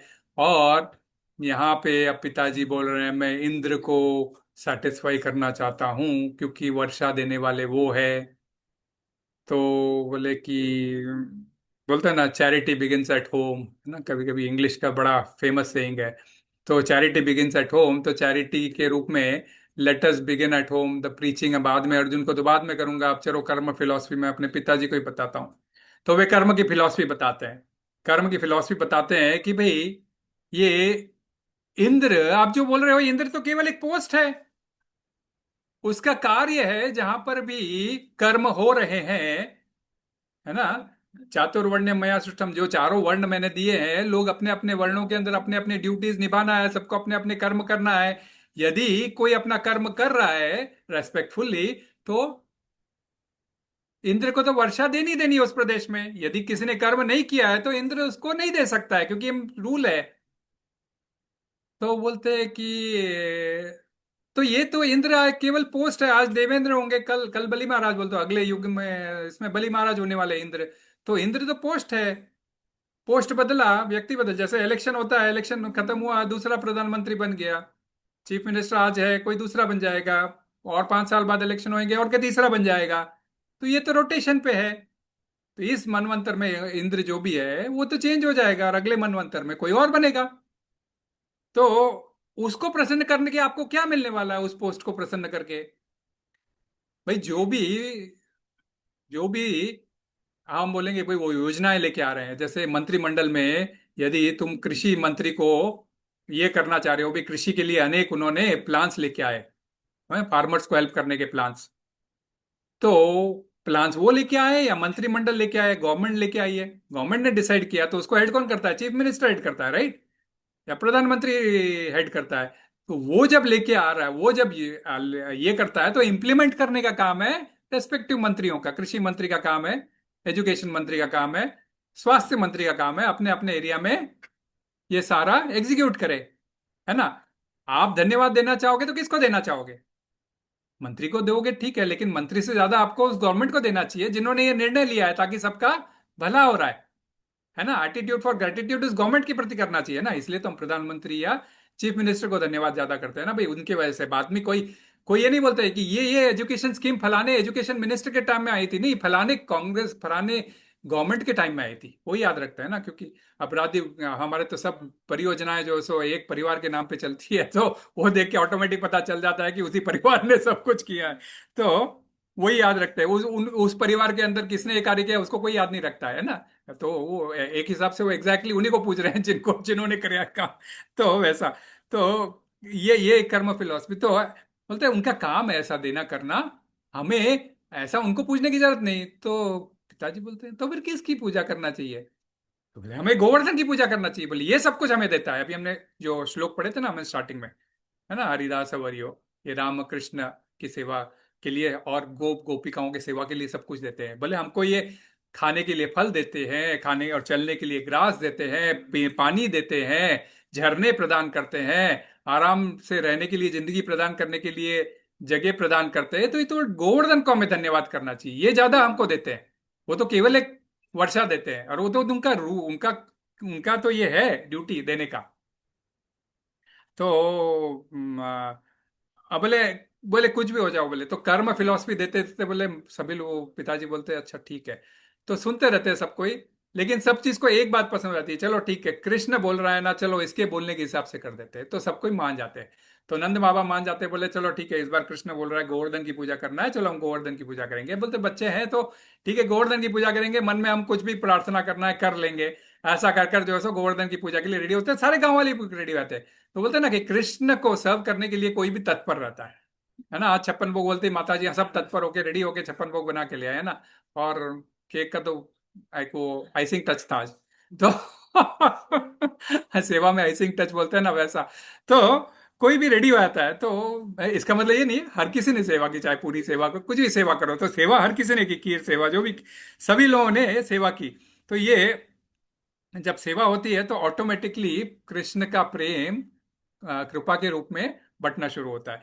तो बोले अब करना क्या चाहिए इसके अंदर? तो बोले कुछ नहीं, जितने सब बनाए ना और भी खाना बनाओ खूब, इतना खाना बनाओ कि खानों का पहाड़ बन जाना चाहिए। बोले गोवर्धन सामने है, उसके सामने उतना बड़ा पहाड़ खड़ा कर देना चाहिए बोले आपने, है ना। कभी कभी बोलते हैं बड़ा बड़ा गोवर्धन बनाना चाहिए, तो बोले खाने का उतना बड़ा और अनेक व्यंजन बनाओ, बोले जो बना सकते हो बनाओ, जो बनाना है बनाओ, बोले सब व्यंजन बनाओ, और इतना हो जाना चाहिए बोले सब गोवर्धन को अर्पण करेंगे।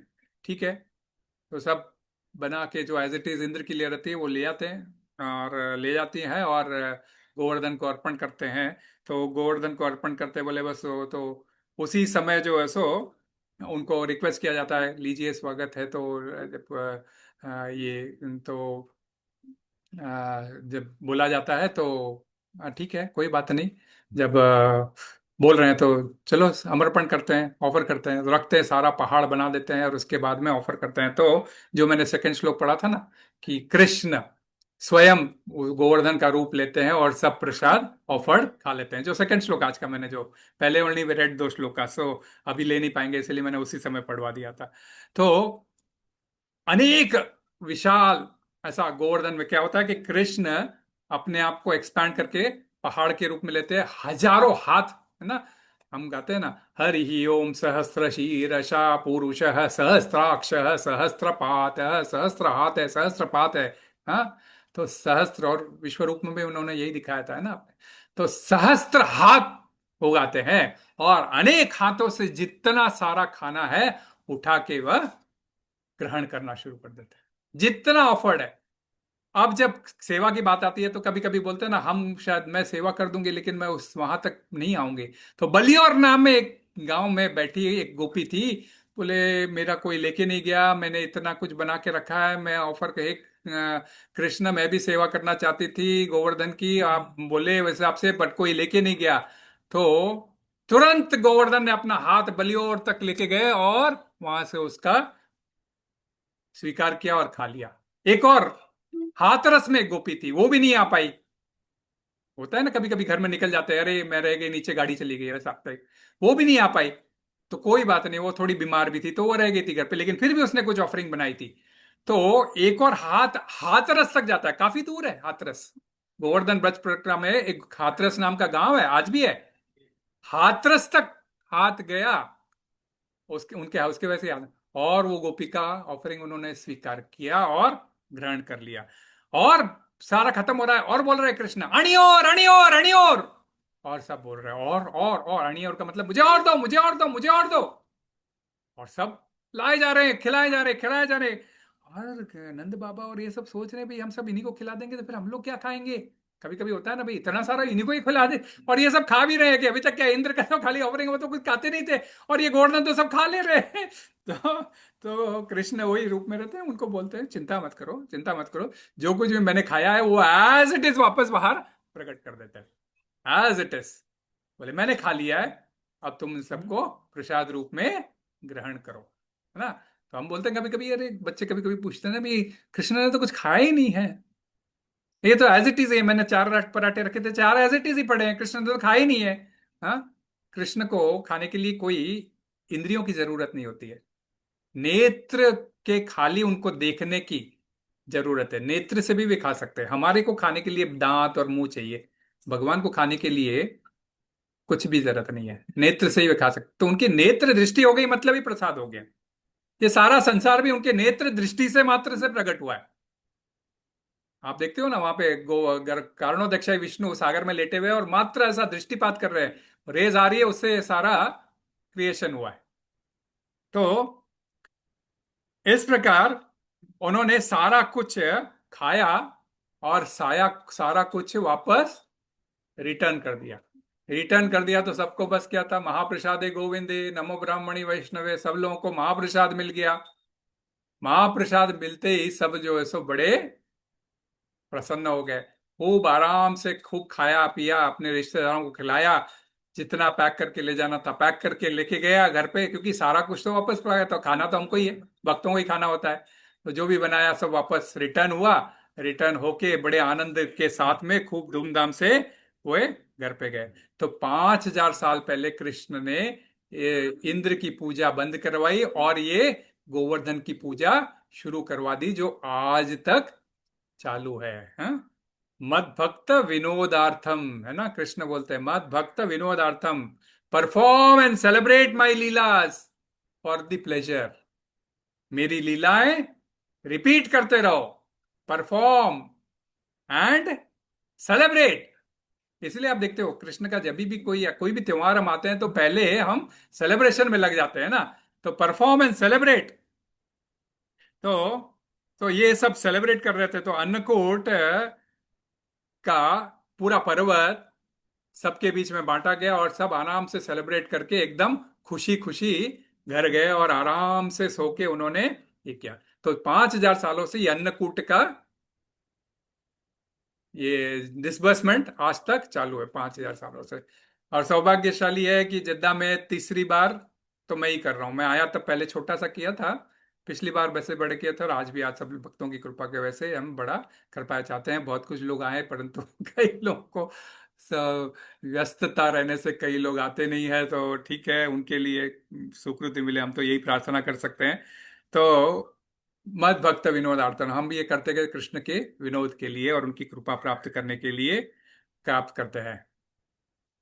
तो बस इन सब से सब तो प्रसन्न हो गए, परंतु नाखुश कौन हुआ? नाखुश कौन हुआ? इंद्र, है ना।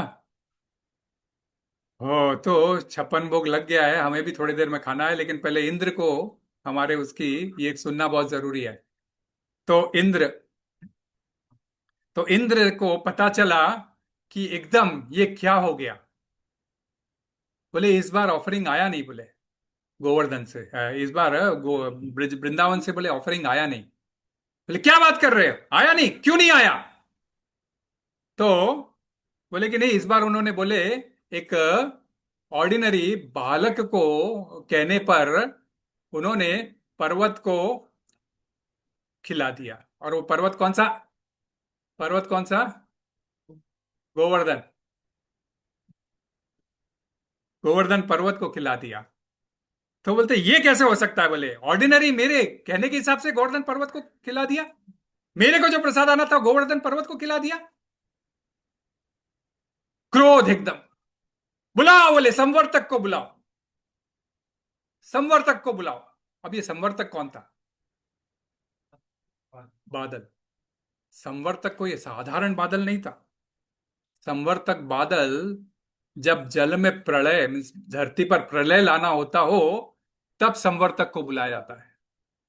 तो जैसे ही संवर्तक को बुलाया गया, बोले कि जाओ, बोले ये गोकुल वासियों ने, वृंदावन वासियों ने बोले बहुत बड़ी गलती करी है, बोले इस बार ऑफरिंग मेरे लिए नहीं निकाली है, बोले जाओ उनको बोले मजा चखाओ, बोले जो आज्ञा है ना, क्योंकि सारे बादलों का कार्य है। तो ये संवर्तक और बादल और ये बिजली ये सब क्या करते हैं, ये इनके अनुचर है, बोलते जो मालिक ने कहा है, क्योंकि कंट्रोल वर्षा इंद्र करता है। तो इंद्र ने यदि कह दिया जाकर अब बरसो, तो उनको तो जाकर बरसना ही है। बस संवर्तक क्लाउड है ना, कोई मामूली बात नहीं है। प्रलय के समय हम सोचते हैं ऑर्डिनरी तूफान में हमारी क्या हालत हो जाती है ना, ऑर्डिनरी तूफान में हमारी हालत खराब हो जाती है। और यहाँ पर जब संवर्तक अपने विशाल रूप को लेकर गोकुल पहुंचा, तो जोर जोर से बिजली चमकने लगी, जोर जोर से बिजली चमकने लगी। और देखते ही देखते पूरा घना अंधेरा सा छा गया, और अंधेरे के साथ साथ जोर जोर से बूंदें बरसने लगी। एक एक बूंद, एक एक बूंद हाथी के सूंड से टपकता हुआ पानी, इतनी बड़ी बड़ी बूंदें थी। एक एक बूंद हाथी के सूंड से गिरने वाली बूंदों के समान थी। और इतना ही नहीं, ये किस उद्देश्य से किया गया? इस उद्देश्य से किया गया कि ताकि ये सिर्फ ब्रिज वालों ने मुझे ऑफरिंग नहीं दी है, इनको खत्म कर दो। क्योंकि एक साथ एक बूंद जब हाथी के सूंड के बराबर उतनी रहेगी, तो क्या हालत होगा? सारा ब्रज वृंदावन कहीं पर भी बह निकलेगा। तो संध्या की तरह काला हो गया वातावरण, कुछ दिखाई नहीं दे रहा था, इतना काला हो गया। और जब बारिश बरसने लगी इतने जोरों से, तो सारे भागे किसके पास? नंद बाबा के महल में। हाँ, नंद बाबा के महल में भागे, दौड़े दौड़े, कहा कि इस पतन की वजह से हम लोगों को बड़ा मुश्किल हो रहा है। मतलब हे कृष्ण, हे कृष्ण, कृष्ण कृष्ण महाभागा त्वन्नाथम गोकुलम प्रभो त्राहिमर्हति देवान कुपीता भक्त वत्सल।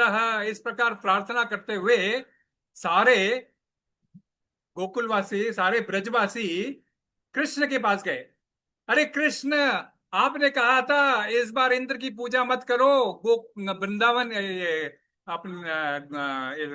गोवर्धन की पूजा करो। हमने गोवर्धन की पूजा तो कर ली, परंतु देखो आज ये इंद्र हमसे कुपित हो गया है, मानो प्रलय लाने वाला है, ब्रज वृंदावन को डुबाने वाला है। वाकई में संवर्तक ने क्या किया था, उन्होंने अब जब क्या होता है, इंद्र को क्रोध आया तो उसने ये नहीं देखा कि मैं देवता हूं। देवता किसी की रक्षा करने के लिए होते हैं, न कि किसी को, असुर हो तो कोई मारने के लिए है। इन्होंने क्या असुरिक क्वालिटी की थी? ब्रजवासियों ने कोई असुरिक क्वालिटी नहीं की थी। उन्होंने भोग गोवर्धन को लगाया था, ये कोई बहुत बड़ी असुरिक क्वालिटी नहीं है। परंतु देखो, ध्यायतो विषयान पुंसान संगस तेषुपजायते, संगात संजायते कामा, कामा क्रोधो भी जायते, क्रोधात भवति सम्मोह, सम्मोह स्मृति विभ्रव, स्मृति वंशात बुद्धिनाशो, बुद्धिनाशो प्रणश्यति। कि मेरी इच्छा पूरी नहीं हुई, इन्होंने मुझे ऑफरिंग नहीं दी, तो मेरा क्रोध आया। क्योंकि इस बार ऑफरिंग नहीं आई, मैं सोचते रह गया, मुझे क्रोध आया। क्रोध आने के बाद में मेरी बुद्धि भ्रमित हो गई, मैं सम्मोहित हो गया, और मैंने संवर्तक को जाके कहा उनको नाश कर दो, ब्रज वृंदावन वालों का नाश कर दो। और संवर्तक प्रलय के समय यूज किया जाता है। तो प्रलय का बारिश वृंदावन पे कर दो का मतलब है उनका नाश कर दो।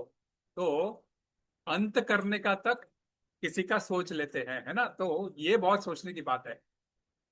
ठीक है, संवर्तक ने अपनी पूरी लीला रची, खूब झमझमाया, खूब बरसाया, और सब कृष्ण के पास भागे। कृष्ण ने बोला घबराओ मत, हमने गोवर्धन की पूजा की है ना, गोवर्धन हमारी रक्षा करेगा, चलो सब मेरे साथ बोले। कहाँ गोवर्धन की तलहटी तक जाते हैं, साथ में अपने सभी बछड़ों को सबको ले लो बोले, दौड़ते हुए गोवर्धन के पास आते हैं और बोलते हैं कि बस बोले हम गोवर्धन ने हमारी हमने गोवर्धन की पूजा की थी, तब गोवर्धन का काम है हमारी रक्षा करना।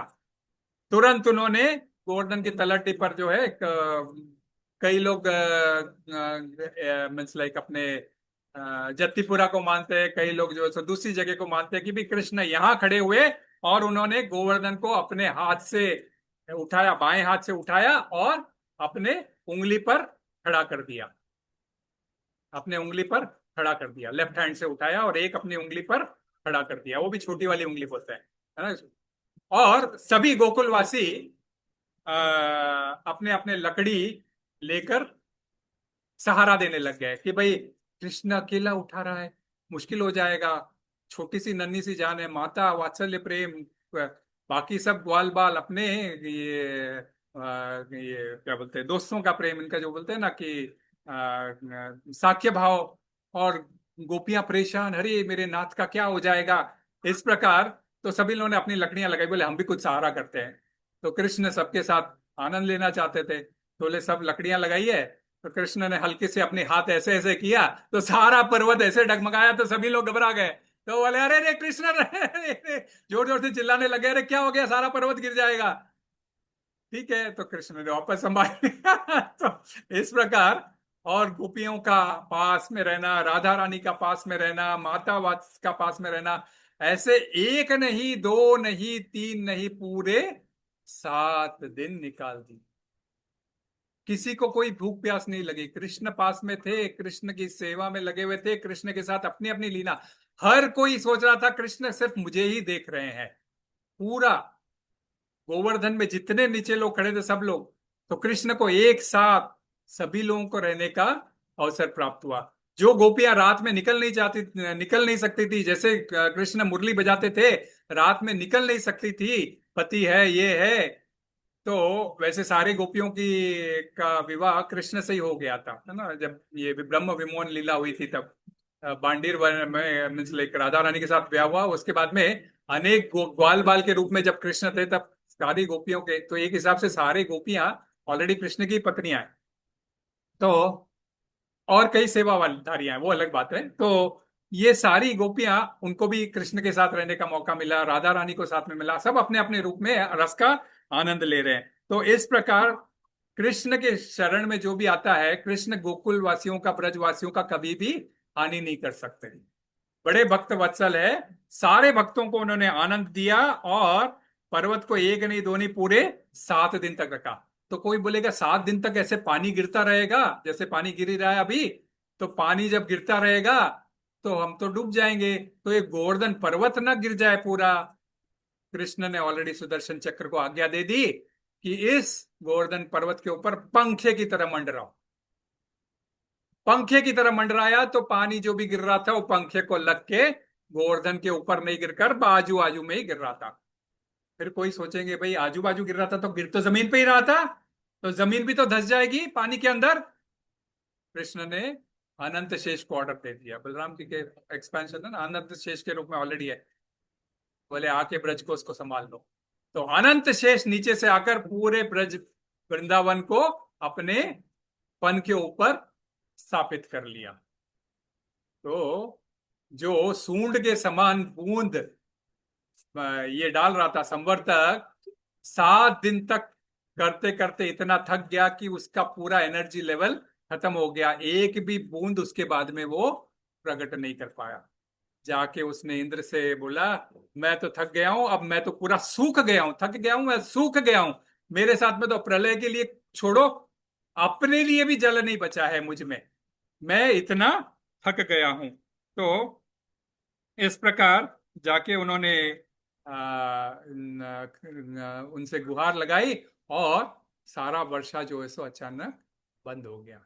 फिर 7 दिन बाद में सबने देखा गोवर्धन, सब लोग आराम से है, सबने कृष्ण का विस्मय से ये किया, फिर सारे बारिश हट गई तो सब गोवर्धन के नीचे से बाहर निकले।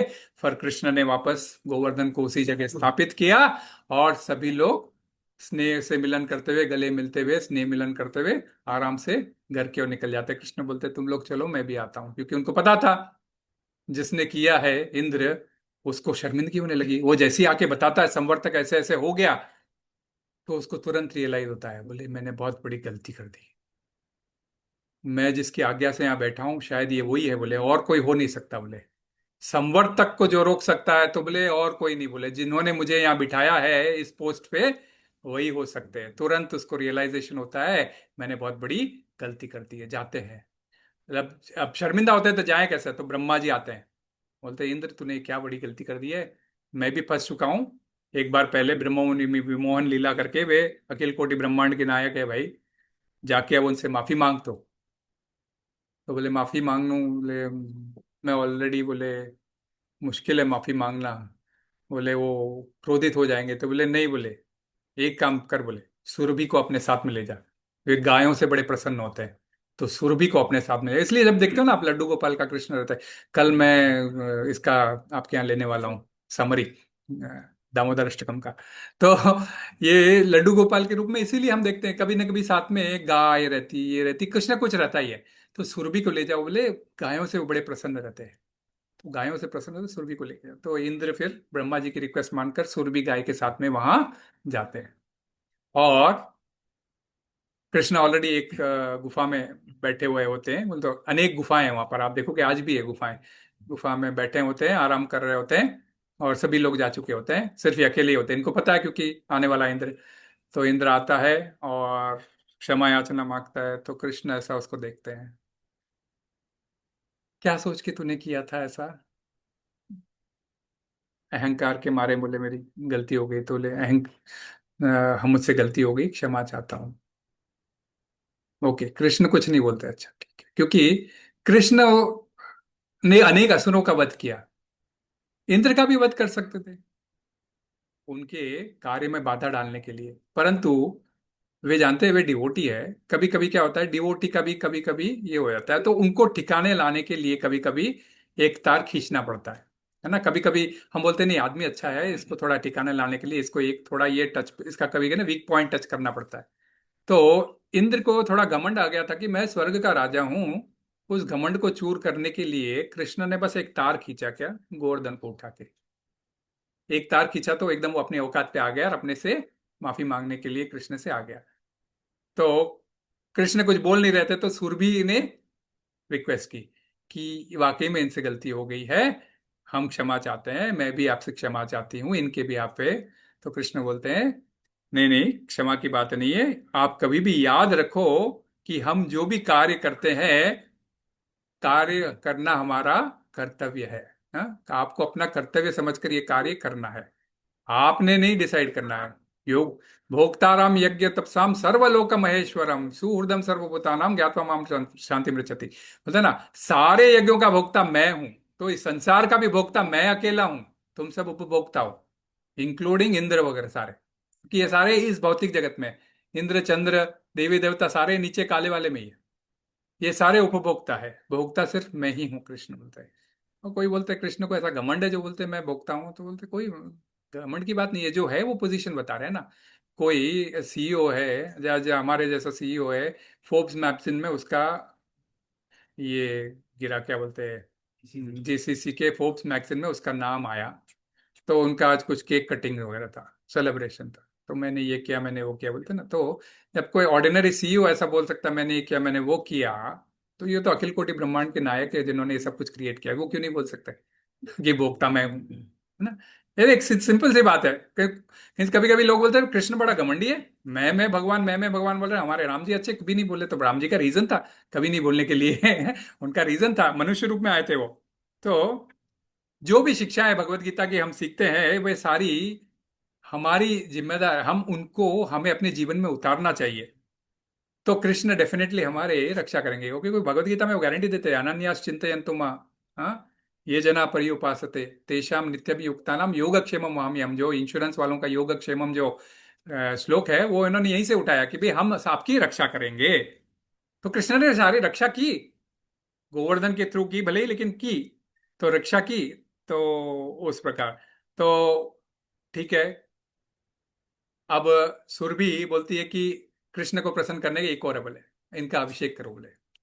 तो बोले अनेक नदियों को इंद्र आह्वान करते हैं, सारे बुलाते, नदियों को बुलाते हैं। सुरभि खूब दूध देती है, और दूध और दही से, दूध और जल से वहीं पर कृष्ण का बैठे बैठे सभी अभिषेक करते हैं। ब्रह्मा जी भी आते हैं, ऊपर से पुष्प वृष्टि होती है, और वहां पर जो जल इकट्ठा हो गया उसका नाम है गोविंद कुंड।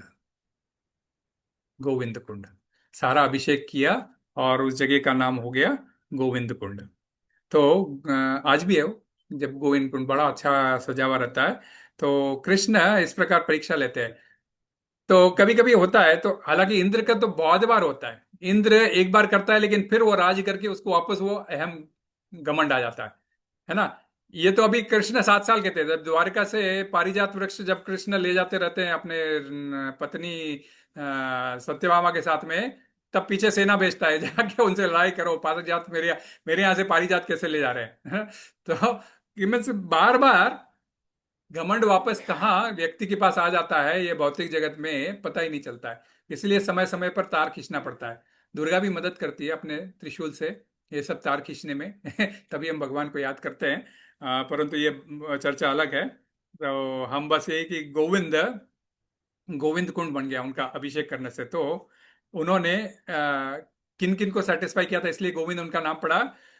तीन तीन है, एक तो गायों को, और इंद्रियों को, और गो का अर्थ होता है गायों को, और इंद्रियों का, और भूमि का। ये तीनों को गो से रिप्रेजेंट किया जाता है ना। भूमि को इसलिए आप देखोगे गौ माता के रूप में डाली जाती है, जब धर्मराज बैल है और धरती माता जो है सो गाय के रूप में दिखाई जाती है। तो ये तीनों को गो कहा जाता है, और जिनको जिसने ने सेटिस्फाई किया वे गोविंद, इसलिए। और गोविंद उनका नाम पड़ा इनका अभिषेक करवाने से, इंद्र का घमंड तोड़ने से, गायों की रक्षा करने से, ग्वाल बालों की रक्षा करने से, सबके वजह से उनका नाम पड़ा गोविंद। और गोवर्धन को उन्होंने खुद उठा लिया, इसलिए उनका नाम पड़ा गोवर्धनधारी, गिरिधारी, गिरिवरधारी, गोवर्धनधारी, है ना। तो इस प्रकार उनका, तो वो जो भी कार्य करते हैं हम सभी जानते हैं, उनका नाम पड़ जाता है। तो ये है गोवर्धन की प्रागट्य की लीला। 56 भोग इसी गोवर्धन लीला के वजह से वजूद में आया। 7 दिन तक गोवर्धन उठाए रखा भगवान ने। माता यशोदा 8 वक्त उनको खाना खिलाती थी, दूध, नाश्ता, मिड मॉर्निंग, हम सब आजकल बोलते हैं ना, आजकल डॉक्टर बहुत लंबा कर देते हैं, morning, mid morning, afternoon, mid evening, night तक करते करते 8। तो माता यशोदा तो ऑलरेडी कृष्ण को खिलाती थी लेकिन हम उतना खाएंगे तो हमको तो पता नहीं क्या क्या हो जाए। तो उन्होंने 7 दिन तक कृष्ण के लिए मैं कुछ बना नहीं पाई, इसीलिए 56, 7 8 56, 56 भोग बनाती है कि भाई इतने दिनों का पूरे 8 वक्त का खाना मैं एक साथ बना के उसको खिलाऊंगी, यह सोचकर 56 भोग बनाती है, और 56 भोग भगवान को खिलाती है। जब से कृष्ण की सेवा में, जब भी कृष्ण के फेस्टिवल आते हैं, 56 भोग अनिवार्य हो जाता है। अब बनाने के लिए हम सभी देवी देवताओं में भी बनाने लग गए आजकल। आजकल तो जहां जाओ माता का जगराता है तो भी 56 भोग हो जाता है, और कहां पर भी जाओ आजकल तो अब 56 भोग हो जाता है। परंतु 56 भोग की शुरुआत हुई थी इसी फेस्टिवल की वजह से, और मात्र कृष्ण के सेवा में। तो बड़ा ही अच्छा दिन है। हम लकी है, 56 भोग लग गया, सब लोग उठ के हम दर्शन करते हैं, और उसके बाद में हम वहीं पर आरती करते हैं, भगवान की आरती करते हैं गोवर्धन की। और उसके बाद में गोवर्धन बीच में रखा जाएगा, और तुरंत से माता जी पहले, और उसके बाद में प्रभु जी उसकी परिक्रमा करेंगे। मिनिमम 3 कर सकते हैं आप, तो परिक्रमा करेंगे। 3 या 4 भी कर सकते हो, उससे ज्यादा डिपेंड करेगा, समय नहीं रहेगा इतना। तो 4 परिक्रमा कर सकते हो, तो 4 परिक्रमा करके पहले माता जी को चांस दो, तो फटाफट माता जी होने के बाद में प्रभु जी फटाफट 4 राउंड करने का है। तो वो करके हम लोग फ्री होते हैं, ठीक है। तो बोलिए शिला प्रभुपाद की जय, गिरिराज गोवर्धन की जय। किसी का कोई प्रश्न वगैरह है?